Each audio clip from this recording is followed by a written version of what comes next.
Hey guys, Joe from the Crazy New York Driver Show, Friday, November 22nd, 2013. Well, sorry I'm a little late, but I went on a pick today.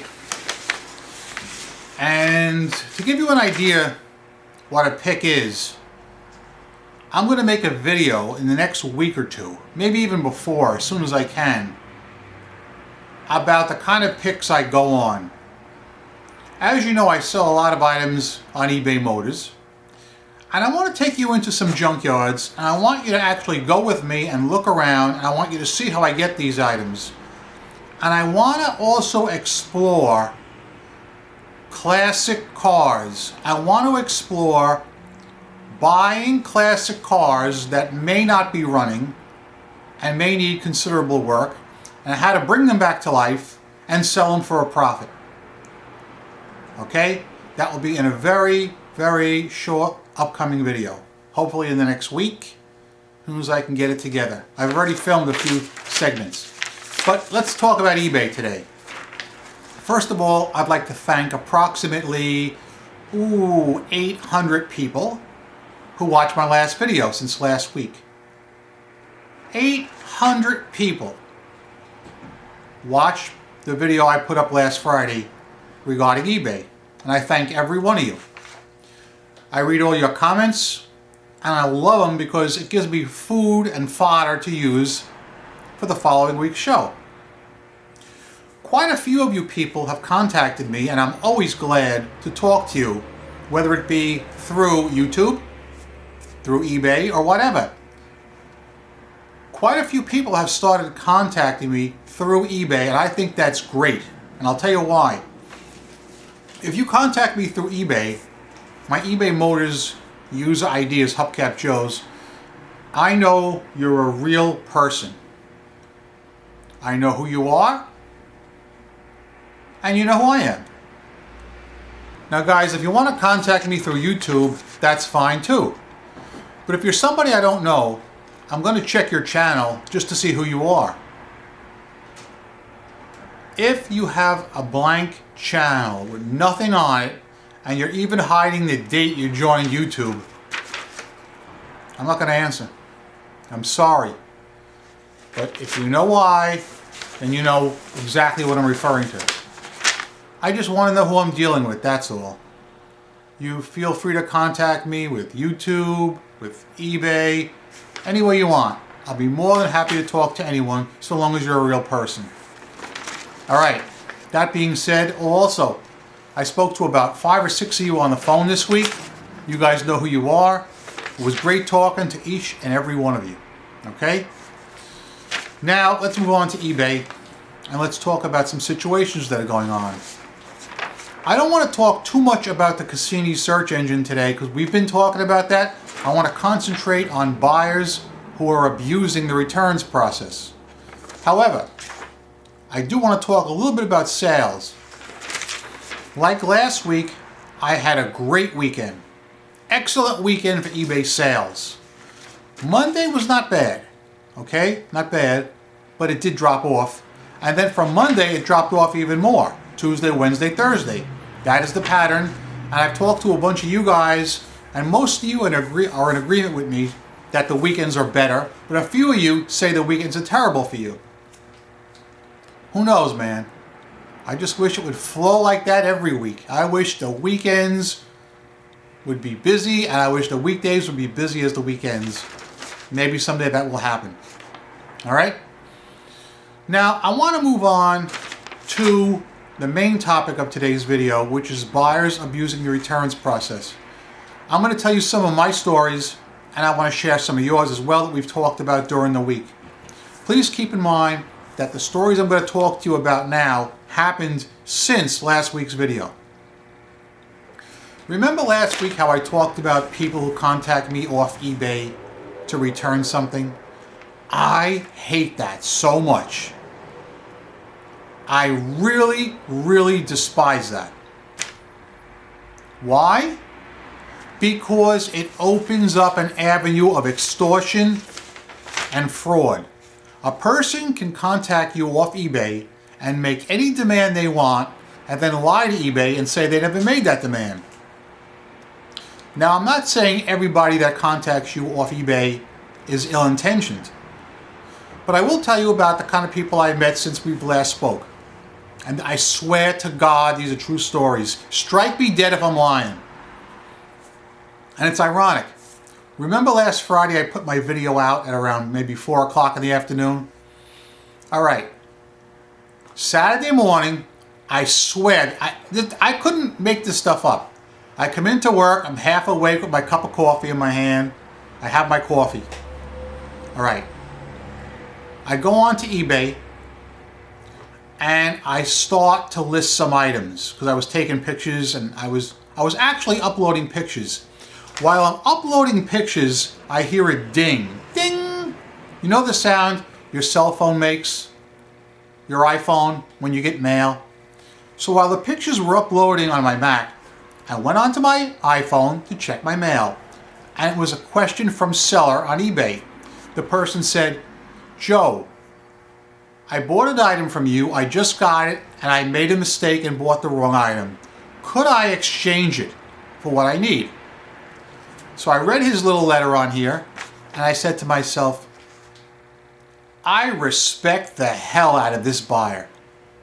He's doing it the right way. He's contacting me through eBay and not circumventing it.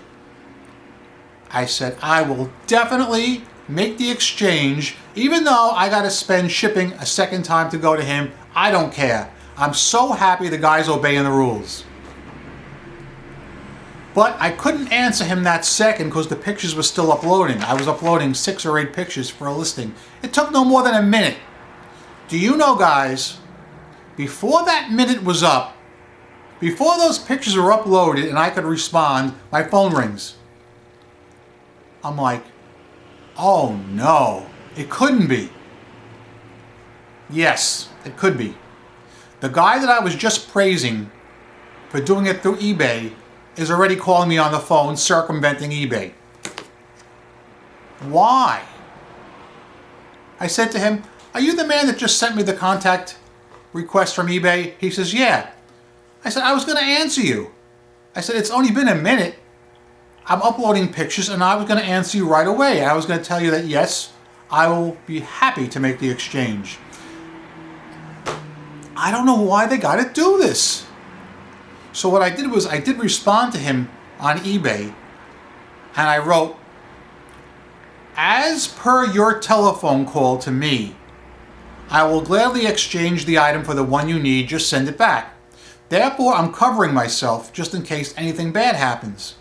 But from talking to the guy, he was the nicest guy in the world. I have no problem with him, and I know he's not ill-intentioned.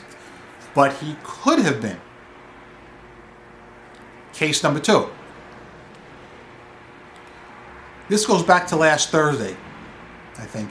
A guy contacted me through eBay, the right way, and he said, Joe, I bought some items from you and they're the wrong size. I want to return them. I said, no problem. Send them back, and as soon as I get them, I'll give you a refund through PayPal. And I said to myself, I really respect the hell out of this guy. He did it the right way. That was Thursday. Do you know, it was either Monday or Tuesday, the same guy circumvents eBay and calls me here and says, I bought the wrong items, I want to return them. I said, you told me that 4 days ago through eBay Contact, and I told you to return them and I'll give you your money back. He says, oh, I didn't check my messages. Right? I sent him the cancel transaction form as I did with the other gentleman, and he accepted it.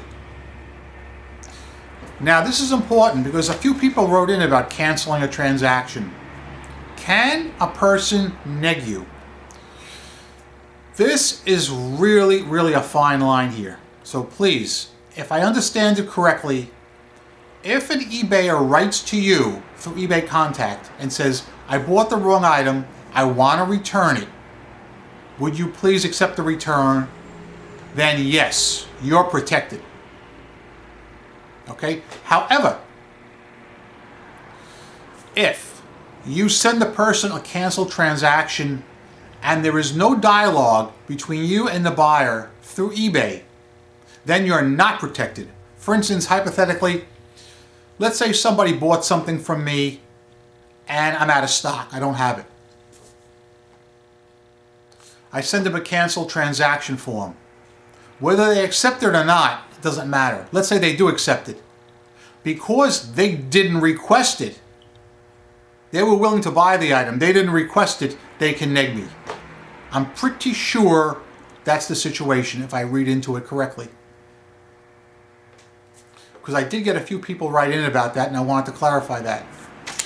So, please, always make sure your buyer requests a canceled transaction, especially if it's their fault. A third case.